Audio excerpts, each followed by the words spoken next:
নমস্কাৰ মৰমতেলে মই নদী ভিডিঅ' সকলোকে স্বাগতম জনালোঁ। আজি এয়া সৰস্বতী পূজা চাবলৈ আহিছোঁ আমি। সেই সকলোৱে চাওকচোন, এয়া পুথি পঢ়িবলৈ পূজা কৰিছে, গোটেইখিনি বহি আছে। সকলোকে সৰস্বতী পূজাৰ অশেষ ধন্যবাদ জনালোঁ, সকলোকে শুভেচ্ছা জ্ঞাপন কৰিলোঁ সৰস্বতী পূজা।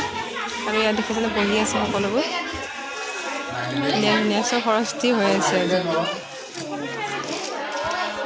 দেখিছেনে?